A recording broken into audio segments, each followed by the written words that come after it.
for, my whole adult life, when you go to a financial advisor, you kind of like sigh, you're like, oh God, they're going to sell me something. They're going to push this product on me. Like, and you're like, it's like it's totally like missed the point of helping you with your finances, right? So yeah, like asking them, can you afford this house, or is this a good investment, or what should I do with my pension, is the exact type of thing that you should feel really confident getting advice from an expert. And then you don't need to worry about, okay, are they just saying that because they make money if I buy this?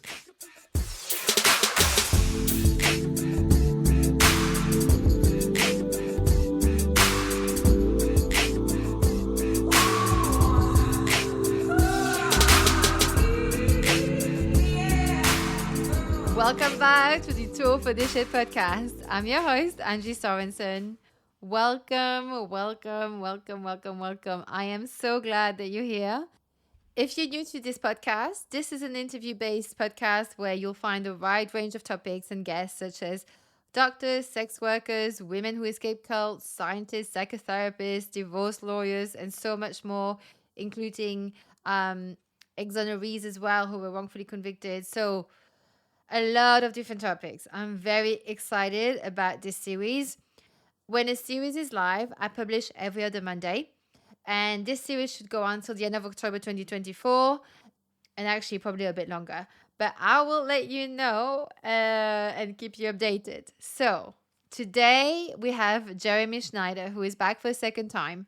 And we are taking the conversation to the next phase of investment. So in the first episode, we talked about how to save for your pension, how to even retire early, and like just regaining control over your finances and get a better like trajectory of your finances, just having a bit more control over it. So that episode is really, really useful to go over all the basic stuff. And actually, I say basic, it actually gets, for me, it was definitely going into like more advanced stuff, but super, super useful. Highly recommend to go listen to that. And so today we're basically going into the whole wild, wild west of financial advisors and basically how to make sure you're getting sound advice, or that at least that you're aware of what kind of advisors there are and what they're making, how they're making money, and if it's actually something that's going to work for you or not. So without further ado, help me give a big, warm welcome to Jeremy. Let's begin. Welcome back, Jeremy. Thank you so much for being back on the podcast. Thank you for having me. I'm honored to be here. Well, I'm really glad to have you back and continue our conversation from our last episode, which was number 96, released 21st of November 2022. And called Boring Money is Big Money, How to Invest for a Better Future. And I've got to say, I've actually made some headway since we last spoke. Since then, with your help, and also enrolled in your course, I set up my pension plan. Okay, so this has been like, just under 2 years. I don't know how long it's been. Yeah, just under 2 years now. And I also got my emergency fund all topped up, which I call the treasure chest fund. So all of that, thanks to you, all your good advice and where to put it and stuff. So it was really made a big difference. And I know I had friends and listeners also reach out to me after the episode. They're like, oh my God, that's such good advice. And like they were checking you out as well. And I know that was like super useful. And I know a couple of them have gone in and set up a pension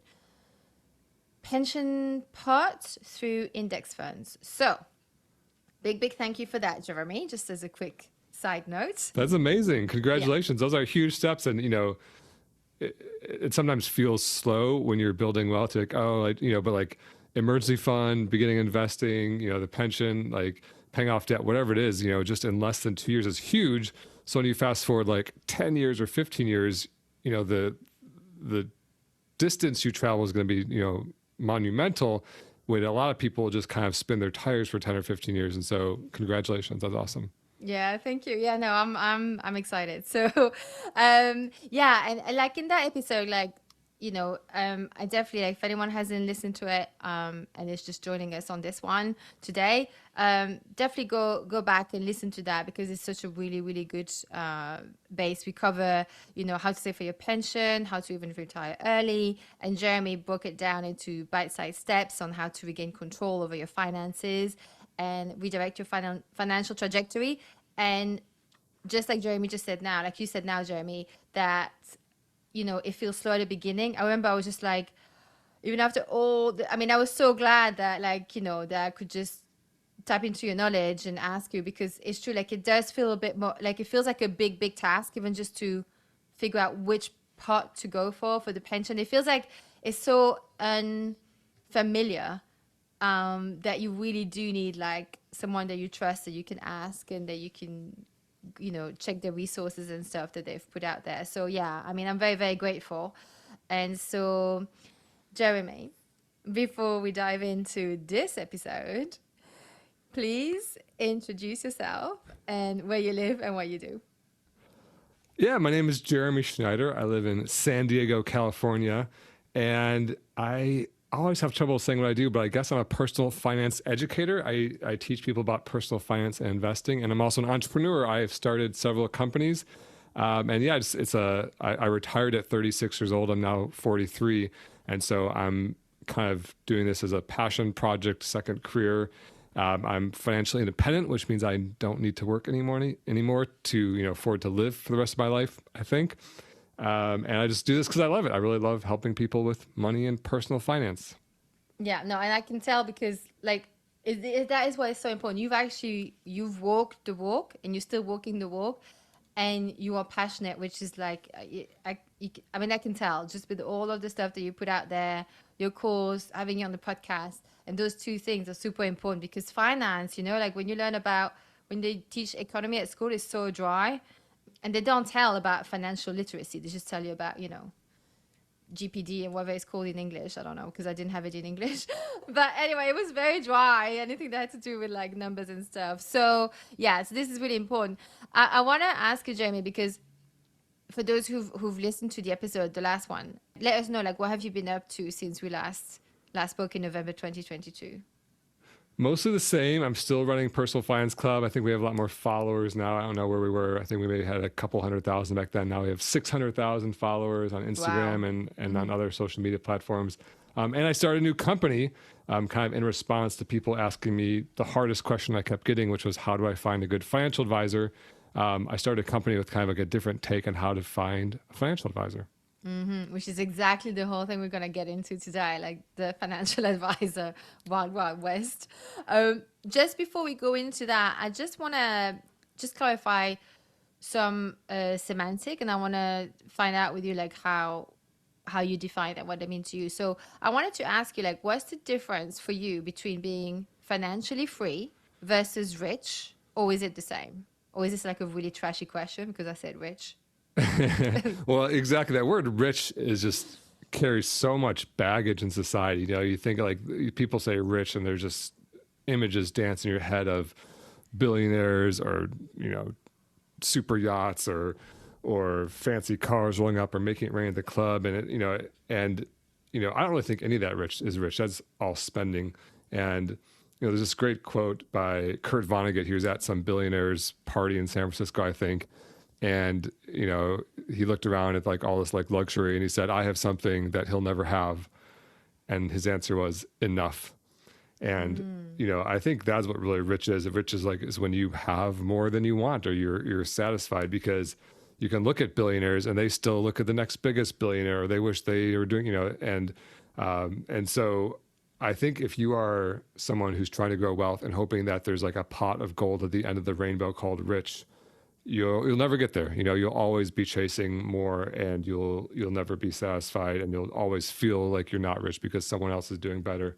And so, yeah, my answer to what is rich is not when you have the private jet or when you have the super yacht or something. My answer is, like, when you are satisfied, when you are, have enough, when you have more than you need or more than you want. And that's hard to come to terms with a lot of times. That's I think financially independent is a little bit more of a mathematical answer, which is you don't need to work anymore to survive. And that's like, if you can get there and be happy, that's, I think, the kind of the financial goal we should really all be striving for. And that's basically when you get to a point where your investments are producing enough income to support your lifestyle indefinitely.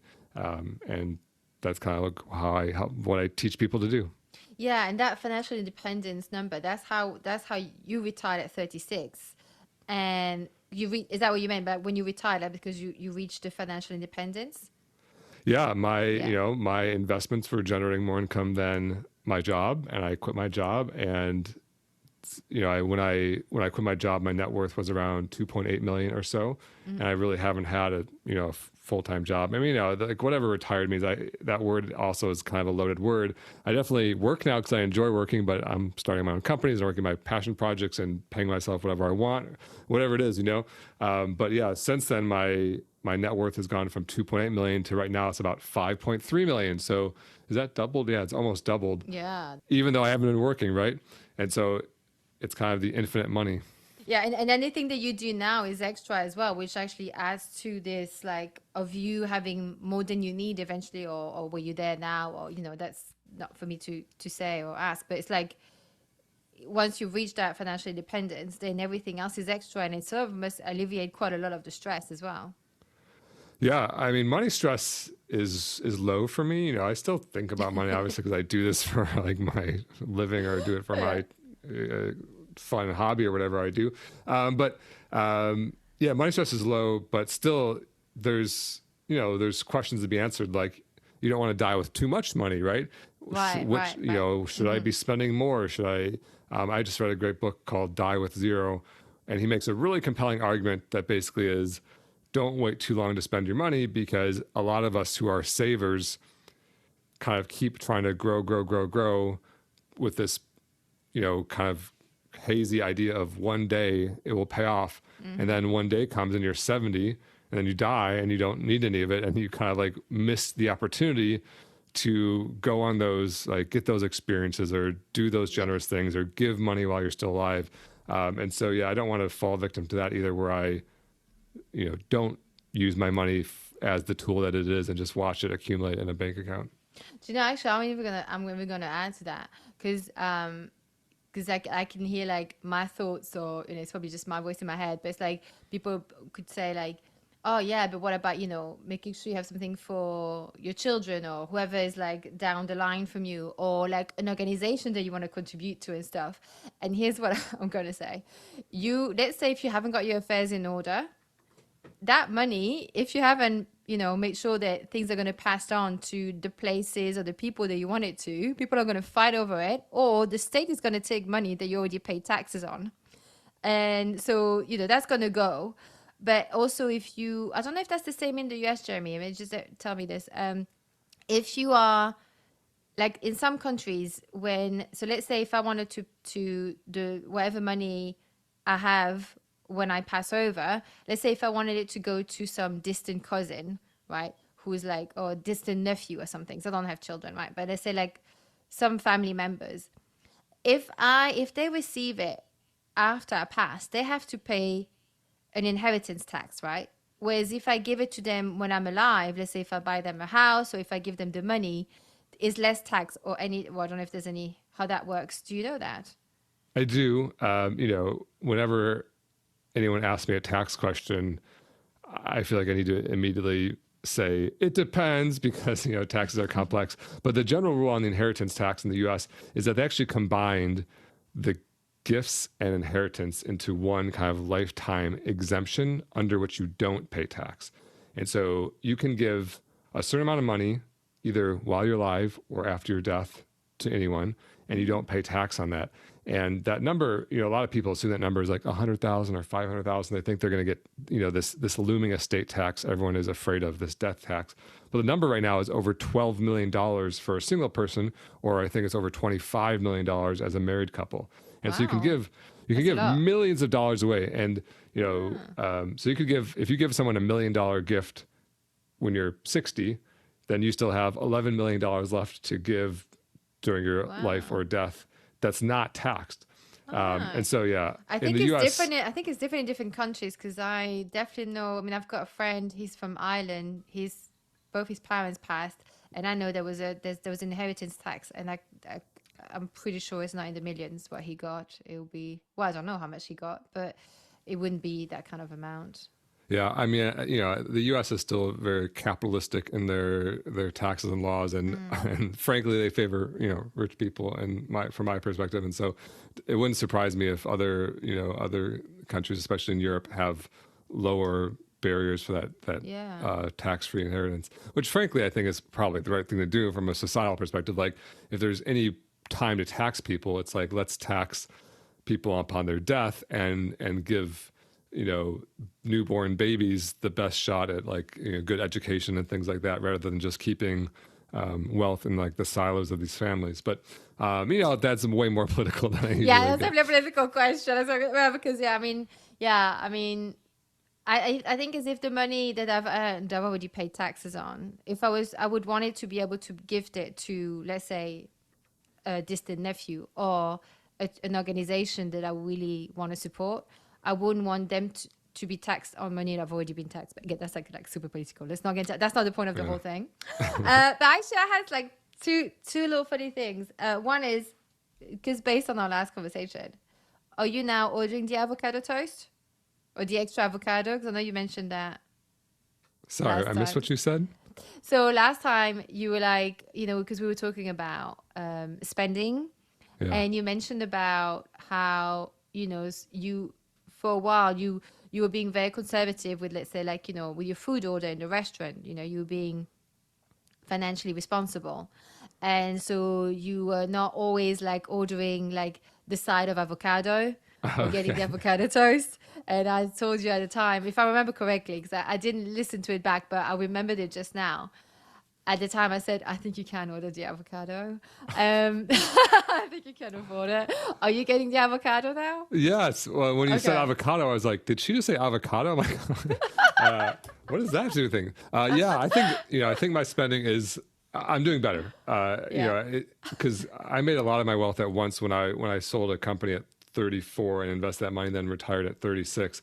And it's taken about this 7 years to kind of sink in that I can buy as much avocado toast as I want, and that's not going to impact my wealth trajectory, right?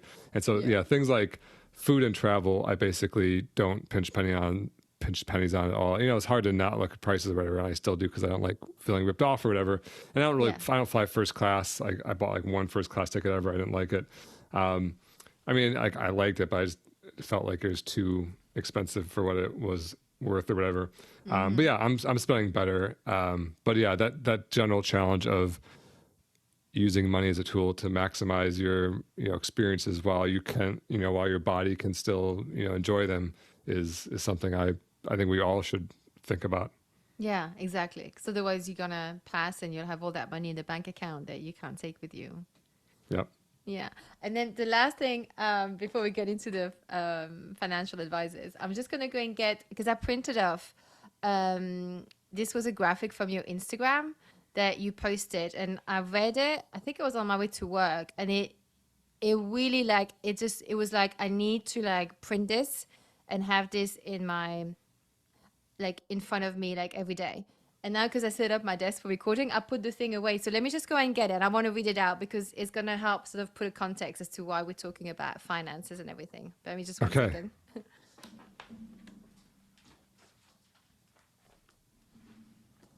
Okay, so I'm just going to read it out. So this is from your Instagram, Jeremy.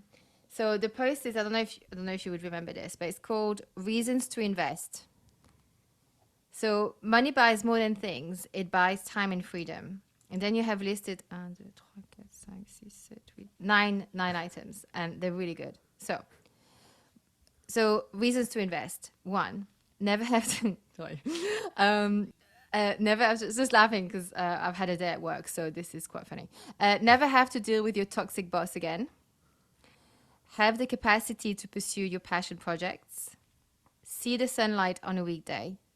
Avoid rush hour commuter traffic. Never have to ask for permission to take days off. Generously donate to causes you care about. Live everywhere you want or become a nomad, spend more quality time with your loved ones, help your child graduate college, debt free. I have this printed out onto an A4, Jeremy, just to remind me why I'm doing all the things that I'm doing to hopefully achieve, some sort of financial independence before I keel over. So yeah. So how? I mean, is it weird that I'm reading your own post back? Yeah, I love it. I think I look up. I was like, that's pretty. That's like a year and a half old post. So like, that's awesome that you still like think about that one. Yeah, but I think those reasons kind of speak to what we were just talking about, which is money isn't this goal just to accumulate on its own. It's a tool to maximize the value of your life, right?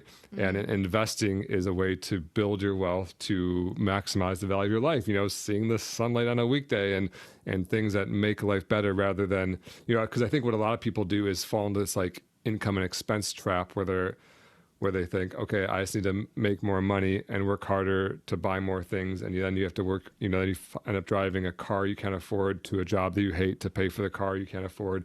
And you're kind of just stuck in this trap your whole life. When if you can kind of take a step back and say, okay, well, what I want to do is enjoy life. So I'm going to spend less, invest more, build that wealth, and then, start achieving those goals you just mentioned. Yeah. Oh, definitely. I mean, it helps, yeah, because it's so easy to want to go and, I mean, I see, people around me, and I get it, because I used to spend more than I earned, and it's just like, you just get things that don't really bring anything to your life, well, to my life anyway, and so yeah, it's not easy to have done the thing the last 2 years, to have all of this stuff set up that I mentioned at the start. But it's well worth it. Like, I'm not here missing, oh, I should have bought that special cream. Oh, I should have bought that. I missed that jacket I saw in the window. Oh, I should have gone to that special holiday, which I mean, I would really want to go back travel soon.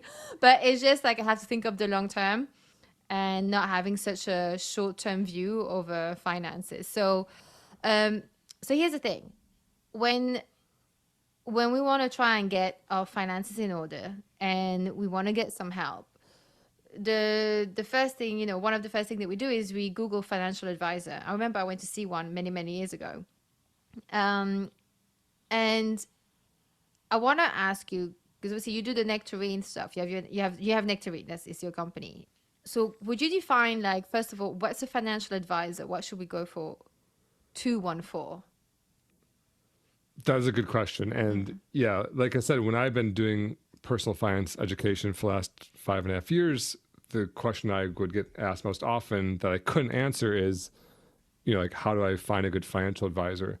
And my answer has always been, and still is, kind of the first step is to educate yourself. I think, sometimes people ask me, like, what's different? Like, how do you tell if it's good financial advice or not?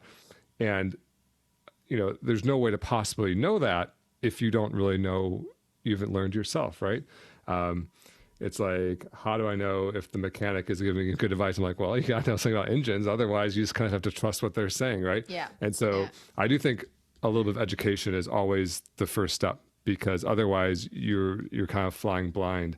And you mentioned that, like, it can be boring, like learning this stuff is boring. It's never really top of your priority list, but it also can be the most valuable time you ever spend in your entire life.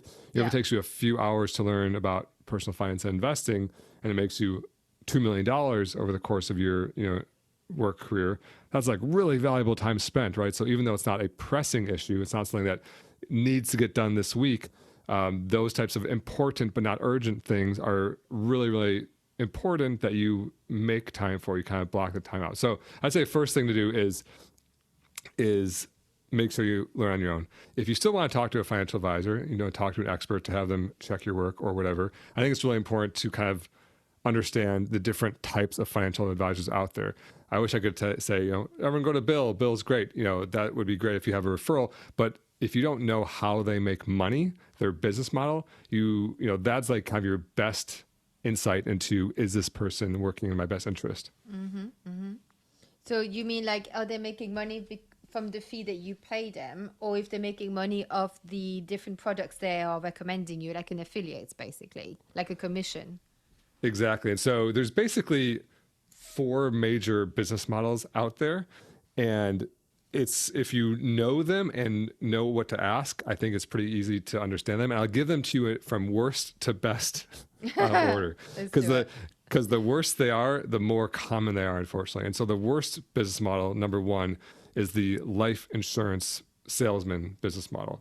And so most times when, just like you just described, people Google financial advisor, or they're approached by an acquaintance or get a referral or whatever, and they go sit down either on a Zoom or in an office for the first time with a financial advisor, they're actually talking to an insurance salesman. And that insurance salesman says that they're a financial advisor. Their business card says financial advisor. They maybe will even ask you questions about budgeting or income or things that a financial advisor might ask. But then when it's time for the advice always is buy life insurance or buy insurance or buy an annuity or buy these products that I sell, because the way they make money is commission on the items they sell. And even as I'm saying this, it seems bananas to me that this is how the world works, because you're asking someone for financial advice and they have this glaring conflict of interest. They only make money if you buy their product. And so they're not giving you advice. They're just giving you a sales pitch, right? And it's like a wolf in sheep's clothing, because it sounds like advice because they're trying to make it sound good. And often these insurance salesmen are convinced of their products because they only make money from that. And so that's what they must be convinced of. But yeah, you need to be aware if you sit down with a financial advisor and they quickly start pushing life insurance on you when you didn't ask them about life insurance and probably don't need life insurance, you should run, not walk out of their office, because they aren't a financial advisor, they're an insurance salesman. It's also so weird that if you're going to ask for financial advice, I mean, assuming for when you're alive, that they sell you one for when you die. Well, because life insurance goes to, oh, go on. Well, their answer is, well, you don't need, you don't want, the death benefit is, they say, kind of like not the point. They have this entire very fancy pitch about how there's like living benefits, and it's an investment. There's tax advantage. You can be your own bank, and you can get uninterrupted compound growth, and you can, they have so many just nonsense pitches, and every little thing they say has like a morsel of truth, and then they're omitting the big lie. And so, right, it seems weird on its face that wait, I've come here to grow wealth, buy insurance, and then they have an entire pitch to like talk you out of that common sense approach to not buying life insurance. But yeah, you should not buy life insurance if you're looking to invest. No. Yeah, that doesn't sound right. Yeah. What's the second worst? Okay, number 2 is commissioned advisors. And so life insurance salesmen sell life insurance. The second worst business model is advisors who sell financial products. And it's better because the insurance products generally have these horrific returns, huge commissions, huge fees. Like you end up being just, eviscerated by the fees. The commissioned financial products advisors are better because they're selling things that are actually investments, but they still have this huge conflict of interest, which is they make money when you buy the thing that they're selling. So if you go and ask for financial advice and you say, hey, can I afford to buy this house? Or can you help me with my budget? Or can you help me with my pension plan? Their answer is buy the thing I'm selling, and again, they dress it up in a financial advisor type pitch, but still, if you ask them, can I afford this house? They might want to say, no, don't buy a house, buy my products, because that's how they make money. And so that's not, working in your best interest, that's working in their interest, right? So that's bad business model number 2, kind of for the same reason, which is they earn commissions from selling you products. What kind of products are they selling? Would it be like, it won't be a mortgage though? Like if you're coming for a house, it would be something different? Not usually. Bankers are kind of separate. Like usually if you go to a bank for a mortgage, they sell you a mortgage. Usually the financial advisors will push things like mutual funds or managed accounts, or basically investment products, which could potentially be good products, but the ones that have the ability to pay these commissions come with these huge fees. And so if you go to someone who's going to sell you these commission products, you're going to pay more fees. And the net result is you're going to have less money of your own to grow. Yeah. And the fees can often be hidden. So it's really confusing because if you ask I said, if you know what to ask, and you can ask the financial advisor, how do you make money? If they don't give you a really clear answer, and if they say things like, oh, these products have no fees, or we make money when you make money, or my company pays me, or any of these like dancing around the topics questions or dancing on the question answers, run away, right? That's not an honest answer, right? If they should be very clear, okay, these mutual funds charge you an annual fee. It's 1%, and I'm paid out of that. Or these mutual funds come with front loads or trailing loads, and I'm paid out of that. And those fees that you're paying by buying these investments, may be invisible to you because it just all looks like it's part of the investment.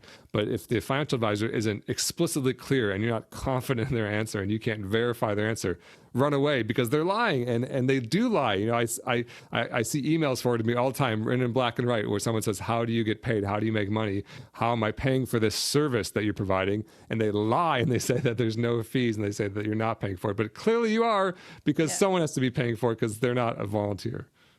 Yeah, because I guess especially if you rock up and you're not paying them, is what you're saying, right? As well, like if they're not charging you, they just, let's say if I was to go to one of them, they're not charging me to go, so it feels like it's free, but then they are right.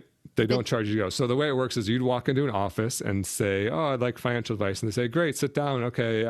Oh, you want to build wealth for retirement? Great. Put your money into this fund, put your money into this fund, and then you say, how do I pay you? And they say, oh, you don't pay me. It's free. And they're like, well, how do you get paid? Oh, my company pays me. Or we make money when you make money, or kind of all these. But what's really happening is when they say, hey, put $10,000 into this fund, maybe $600 of that disappears immediately and goes into their pocket as a commission. And then when you check your balance 2 months later, there's $9,600 or $9,400 in there. And they don't mention that, but that's called a front load. Or there's an annual expense ratio. And so you'll put $10,000 in, and a year later, there's $10,600 in there. You're like, ooh, great, I made 6%. But maybe you would have made $10,800, and that $200 that you didn't make went into their pocket because that comes from an expense ratio. That's like a fee charged annually to the fund. Yeah. And, with like a 1 year look at it, you're like, okay, it's not so bad, $200, he did his job. But if you extrapolate that over 40 years, a 1% to 2% fee can erode about half of the value of your investments. So if you scrimp and save and put money into these commission advisors funds for 40 years, instead of $2 million, you might have $1 million. And $1 million isn't bad, but to lose half of it is devastating. Yeah, and actually that, because I remember that from our last talk, that thinking exactly, like, because it doesn't sound like it's a lot, and 1% and 2% doesn't sound like a lot, but it all compounds.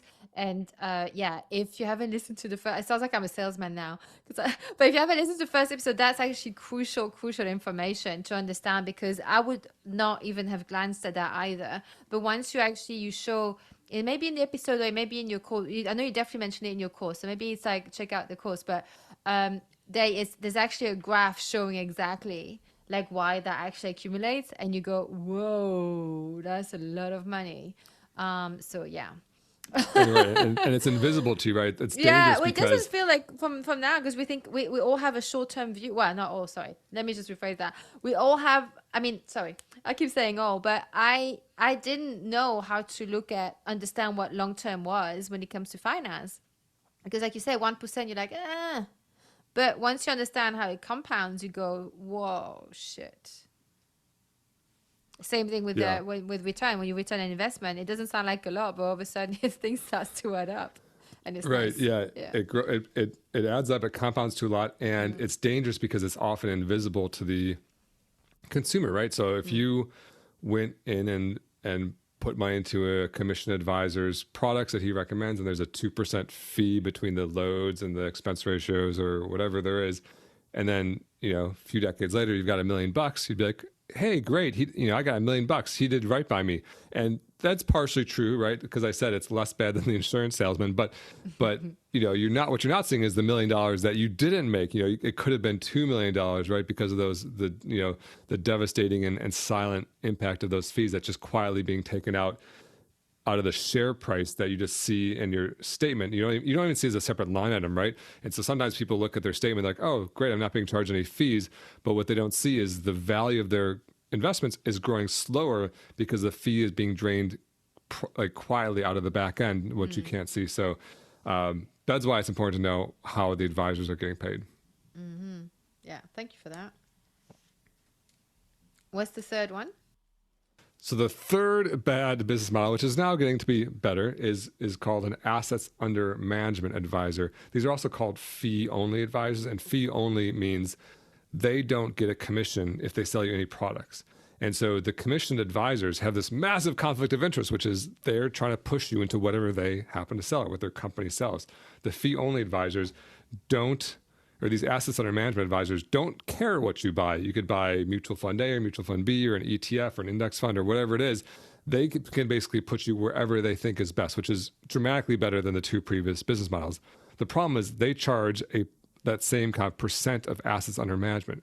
And so if you had some money, you went to a financial advisor and they said, okay, great, transfer all of your assets to me.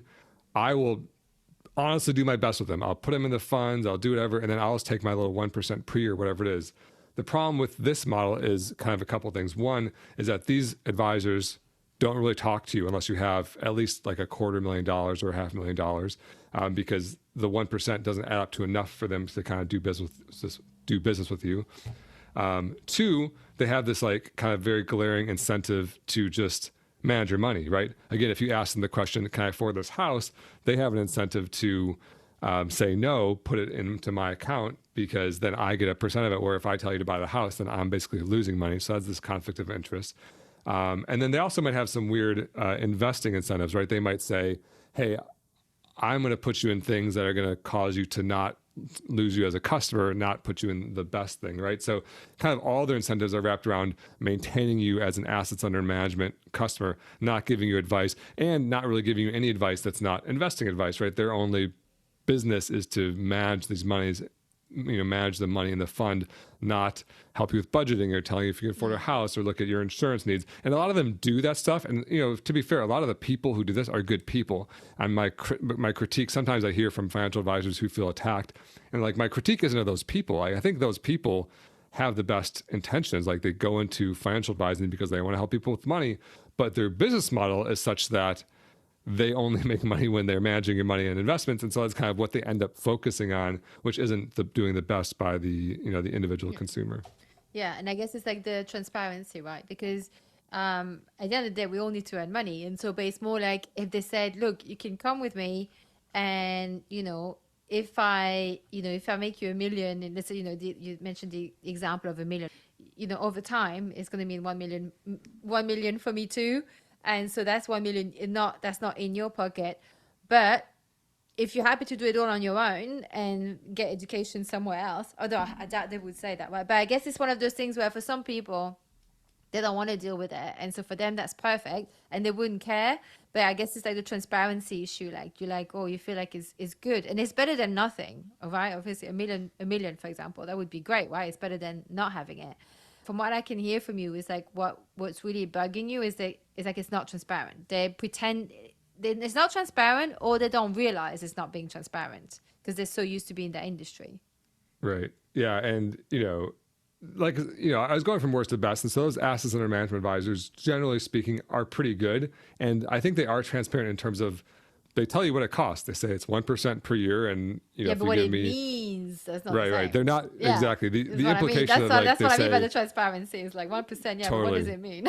and it's kind of one of my favorite sayings is it's difficult to get someone to understand something when their living depends on them not understanding it, right? Because their whole world view is that I need more assets under management so I can increase my income, and so you ask them, well, can I save this 1%? And they'll say, oh no, because we're going to make you money this way, or studies show that people who manage their own money do worse, or there's like a million ways that they're doing the mental gymnastics to say that you should still should still pay them the 1%.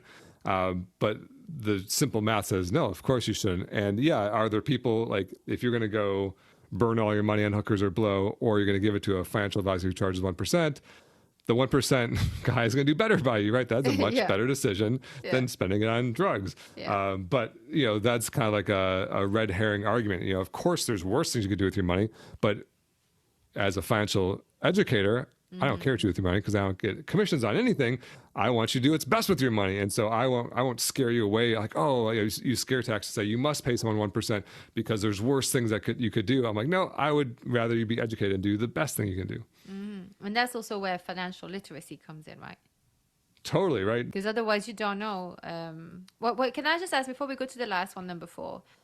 Like, how would you define a good level of financial literacy? Like, how do you know if you're financially literate? And I guess for not for someone who works in finance, obviously, but for like regular Joes and people like me, it's like just regular. I don't know what's the feminine for Joe, but like Joe and Joanna's, right? Jane, regular Joes and Janes, yeah. Like, what would financial literacy look like? Yeah, I don't know. That's a really hard question to answer for any topic. Like, when do you know math? I don't know. But I'd say, at least being confident in the basics and not being afraid to make decisions with your money.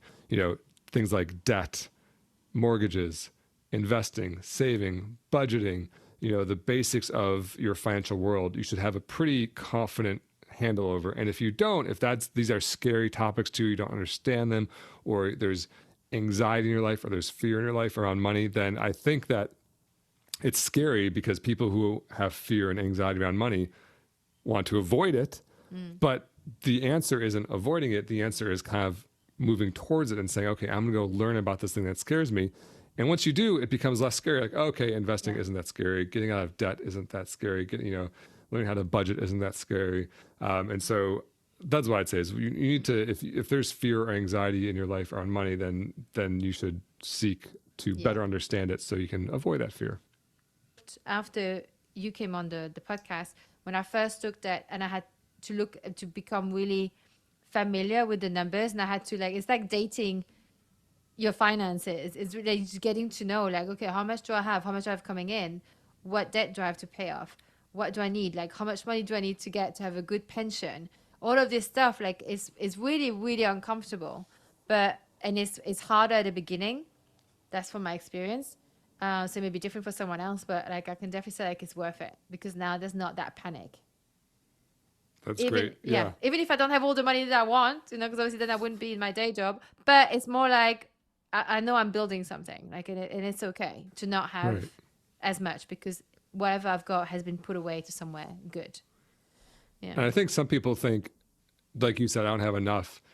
They think, oh man, I'm never going to get there, so I'm not going to try because it will never be comfortable for me.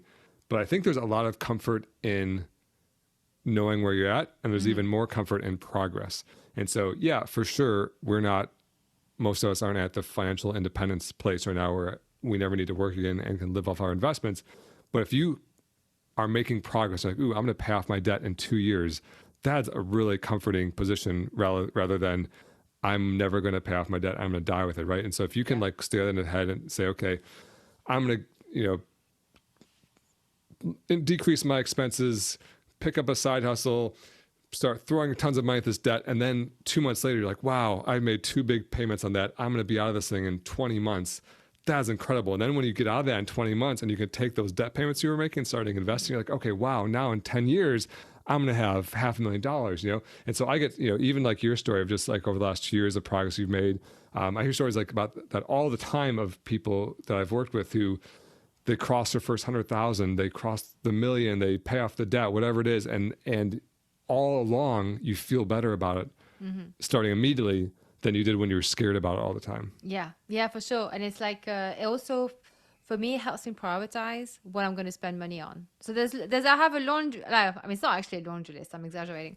I have a list of things I would like to get for the flat, or I would like to go on the trip. But then I look at the money, what I have, how much I've saved, And I'm like, oh, actually, there's other things I need to prioritize and have in place first before I do that thing. Because actually, I need to have this in order. Because even having looked at my finances also helped me prioritize a bit what's important.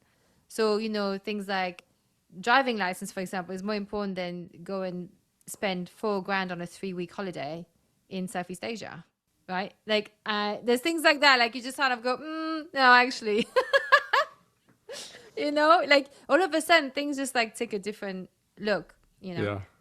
Yeah, that's great. And that's the point, is like making those decisions with that knowledge, not, being afraid and letting your, finances control you. You want to be in charge of your life and making those decisions based on your priorities. Exactly. And what's the top one, the best?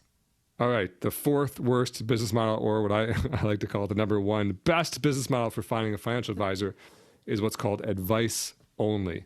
And advice only financial advisors don't sell any products that earns them commission. They don't manage your money and charge it, that compounding annual fee. They charge simply by the hour, by the project, or sometimes by the month, but a flat fee for just the advice. And so this business model kind of has the least conflicts of interest.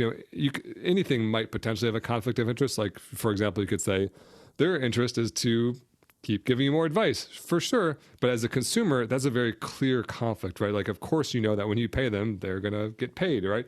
But then, so these advice only financial advisors can look at your situation, sit next to you as a partner, decide, should you buy this house? Should you, put more in your pension? Should you be investing? Should you be paying off debt?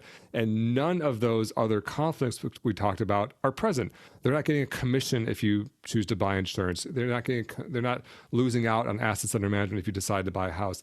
They're simply an expert partner. And so that's my preferred business model, is the advice only model. And that's why we started Nectarine. I know this does get into my own conflict of interest, which is, which is my new business, but I only created it because it's so important and it doesn't really exist out there. And so Nectarine is a way to find an advice only financial advisor and pay just by the hour. Yeah, no, I wanted to talk about it because that's also why I got you on, because I think it's important to be able to try and, because if that's what you do, then you're the right person to have on and to talk about it, because I think it's not, because when you just said that, I didn't actually realize it worked in that way, that I could just go there and say, hey, these are my finances. I'm thinking of buying a house. Can we go over the finances and see if it's a sound investment if my goal is XYZ? It'd be nice to go to someone. It's a bit like, if you have a project manager in your business or an assistant and you go to them for like soundboarding because they're an expert in what they do, they can help you because you're too emotionally involved in your own thing. You can't have the bigger picture. You don't know everything either. So that's why you go to someone like a coach or, that's also an example, right? So no, I think that's brilliant. Exactly. And that's like kind of the beauty of the advice only model, which is, for my whole adult life, when you go to a financial advisor, you kind of like sigh, you're like, oh God, they're gonna sell me something, they're gonna push this product on me, like, and you're like, it's like it's totally like missed the point of helping you with your finances, right? So yeah, like asking them, can you afford this house, or is this a good investment, or what should I do with my pension, is the exact type of thing that you should feel really confident getting advice from an expert. And then you don't need to worry about, okay, are they just saying that because they make money if I buy this? Yeah. They might give bad advice. The financial advice or the advice only model doesn't guarantee they're giving you good advice, but at least you can then judge, okay, they said I should buy a $10 million house, but I only have $1 million. That doesn't seem like good advice. You can judge if they're giving you good or bad advice, at least without the conflict of interest. Whereas with the conflict of interest, you don't know if they're giving you good advice, and you suspect they're just doing what's going to make them the most money. What type of people come to you come to Nectarine to get some advice? All types of people. I mean, and the other nice thing about the advice only model is that you don't have to kind of hand over all of your investments and need a certain minimum. You can just pay for the session. So right now, all of our advisors have agreed to charge $150 for an hour session. And that includes like a wrap-up email with everything you discussed and your actual next steps. And so you kind of get this nice little hour of advice for hopefully a modest price. And there are some, we had many millionaires who have millions of dollars of assets. There's people who are just starting off and paying off debt. It's tends to generally be younger people, in their 20s, 30s, and 40s. I think like kind of retirees are not really the DIY investors who are looking for this advice only model right now. But yeah, it's just regular people who have jobs and don't want to kind of get pitched something if they talk to a financial advisor. Could I use a service if I'm from the UK? Like I know you would not know like probably like the different laws and how it works, but like if just to look at numbers. That is the bad news for the non-Americans is right now, all our advisors are US based. We're going to expand in the future and we have a sign-up list. You can click I'm not from the US on the homepage and you can go on the list. And we hope to expand quickly. But yeah, if this might be the worst thing for you non-Americans out there. But right now we're all US based and we're registered with the US SEC, which allows us to give advice to Americans. But yeah, we plan to expand soon.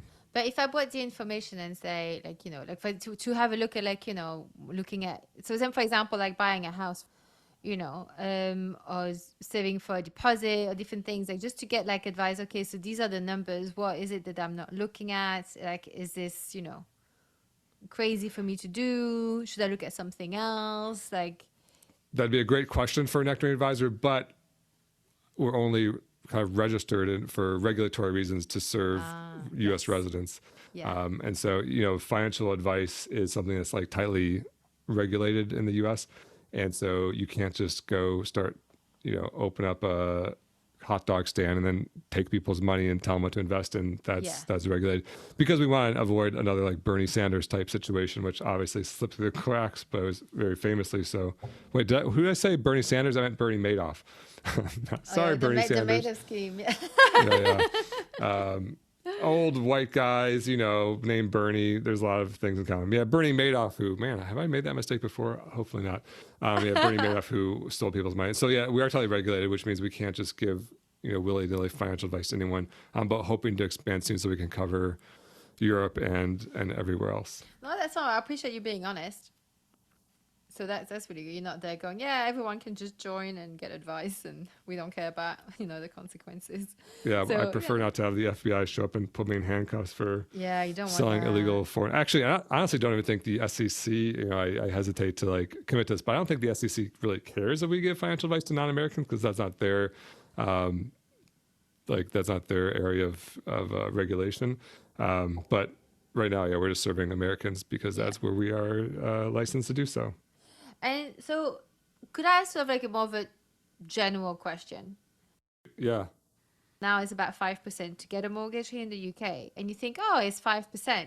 But then when you look at how much you have to pay over time, I looked at the numbers and they say, oh, it basically costs you almost like an extra 30% of the actual loan. And I wonder if it's because it accrues as well.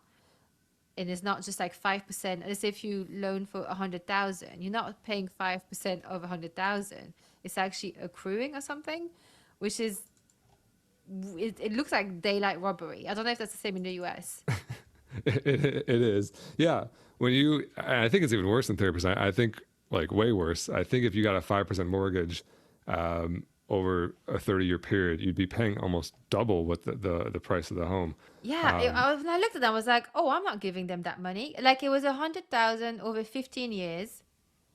And it came out to 15 about years is way better. But it's still about 140,000. And I was like, what am I paying 40,000 for? I was like, 5%. I know it's high, but so when they say 5%, so this is about financial literacy here, Jeremy.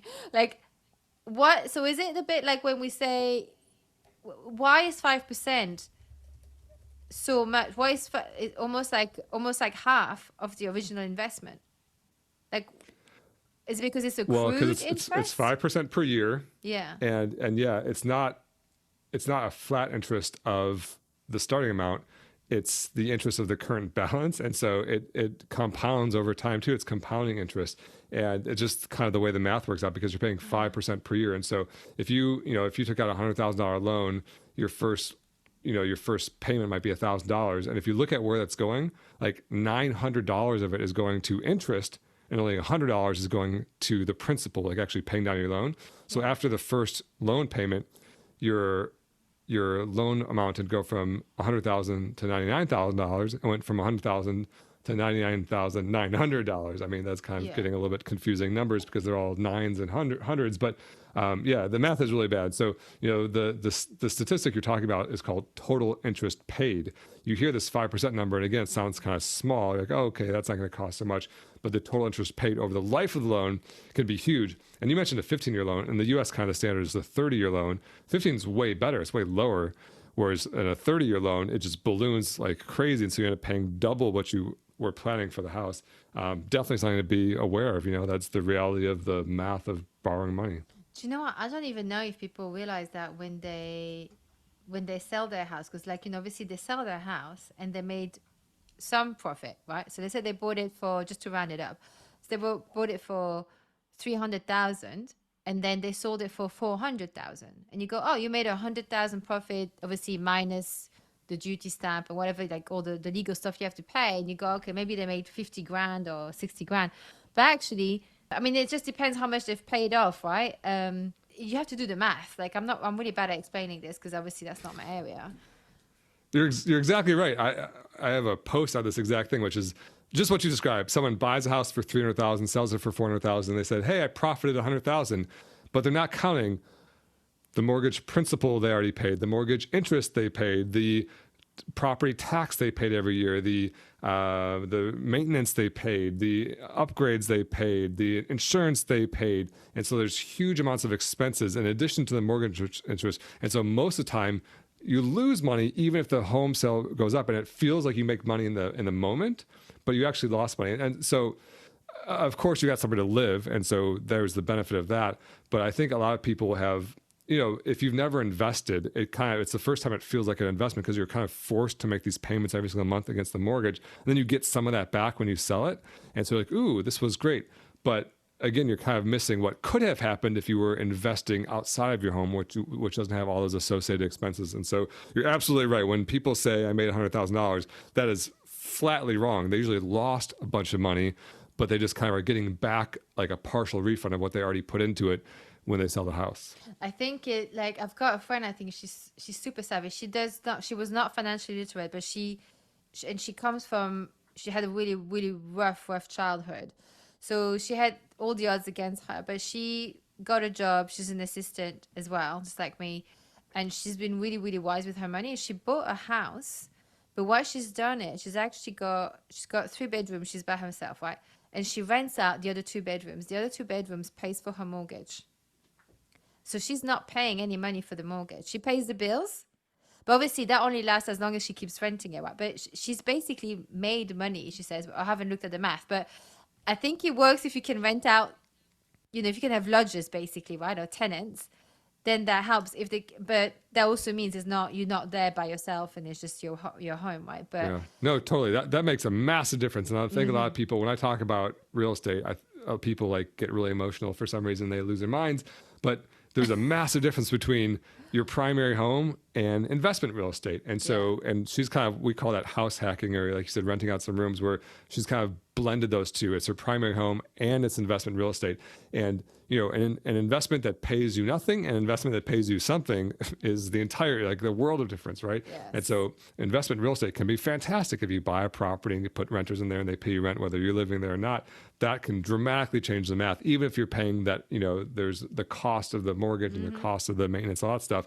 But if that income is more than offsetting it, then yeah, it can be a fantastic investment. But I just caution people when they look at their primary home, don't get kind of sucked into this, misbelief that it's always going to be this great investment, because it usually sells for more than you paid for it, because a lot of times you're more than paying the difference, and you're paying an even bigger opportunity cost of not doing something better with that money. Yeah, no, I mean, yeah, is that why? Because you've mentioned about buying a house right? That's why, that's one of, then you can afford it, basically.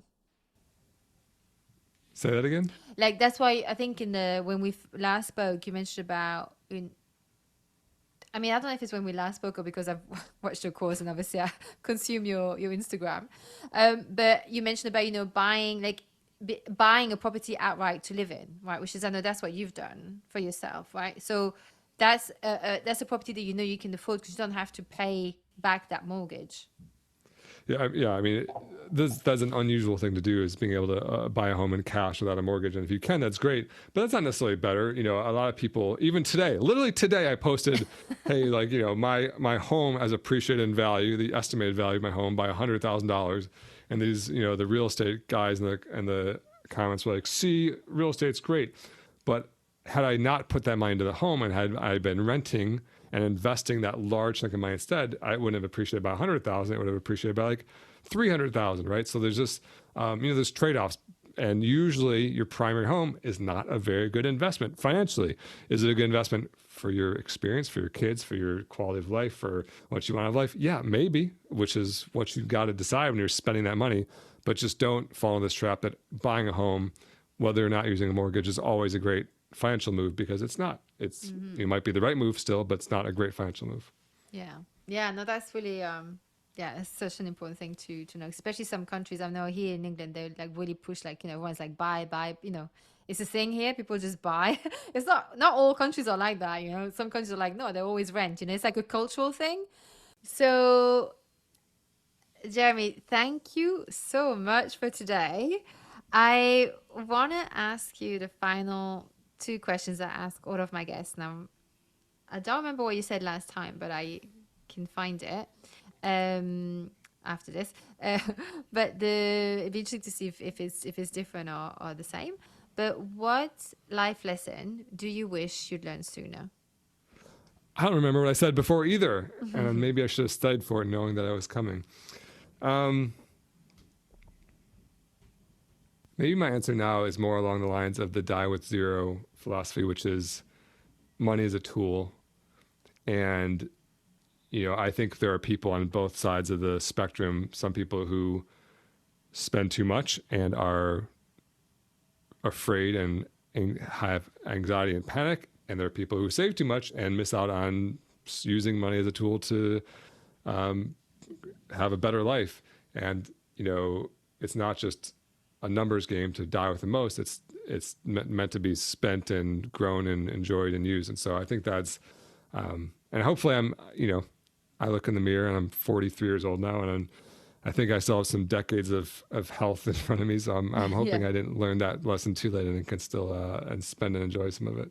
Yeah. No, you still, no, you're good. You're good. And the second one is, what do you not put up with anymore? What do I not put up with anymore? Mm-hmm.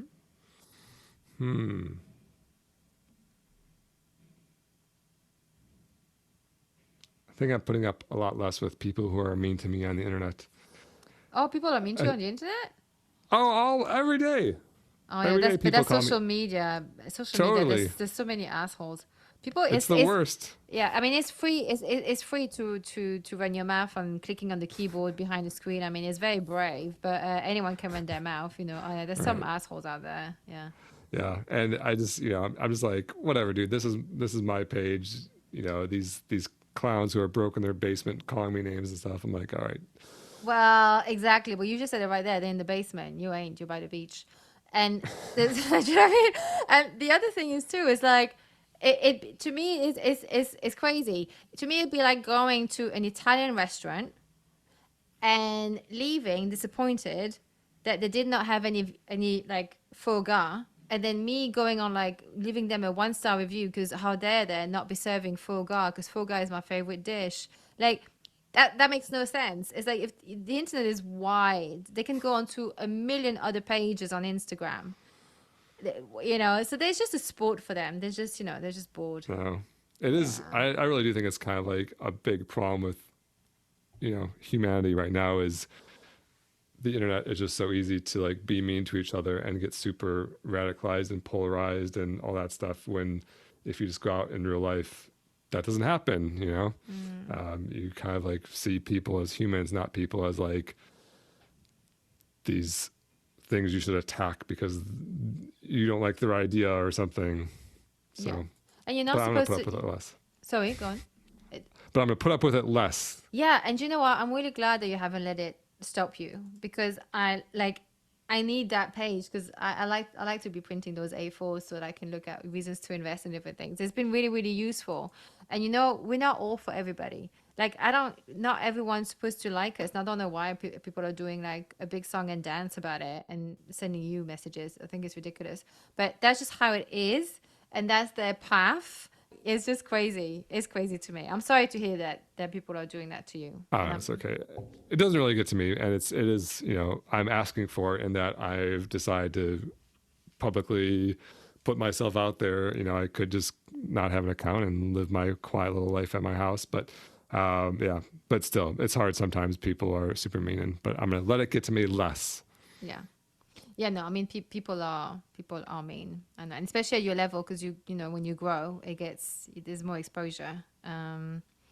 It does get hard.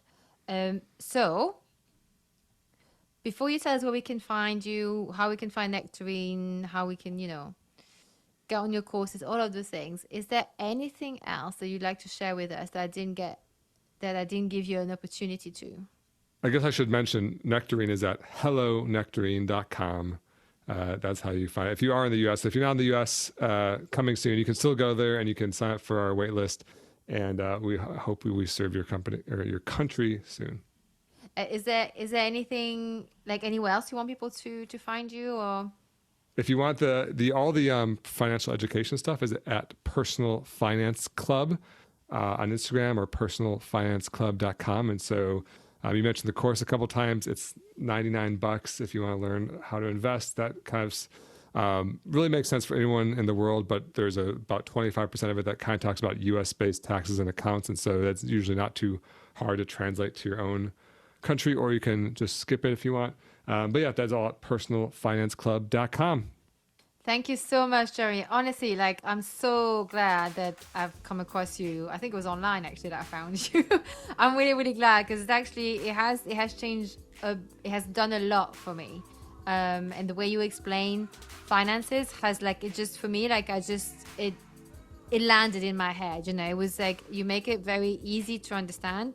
And so I'm very, very grateful to have come across you. I'm very, very grateful that you're out there and putting it out there, not keeping it to yourself in your house and not sharing it. So and I know you're helping a lot of people through your work. And so thank you so much for today. Thank you so much for giving me the time, and to my listeners. So thank you. Of course. Thank you so much for having me. And that's our episode. If you enjoyed it, please share it with a friend. It can be a screenshot that you text them, a link, the name of it, any of those will do. If you give a 5-star rating and a review, that really, really helps the algorithm for it to be shared on all the different platforms. And just a little note, please be aware that this podcast is always free to listen to. Any platforms that want to charge you for it are doing so without my consent, okay? This is free. You can listen to it on Apple, Spotify, all of the other regular listening platforms that don't charge you. This is free. So don't let someone charge you to listen to my podcast. Until next time. Using health inappropriately.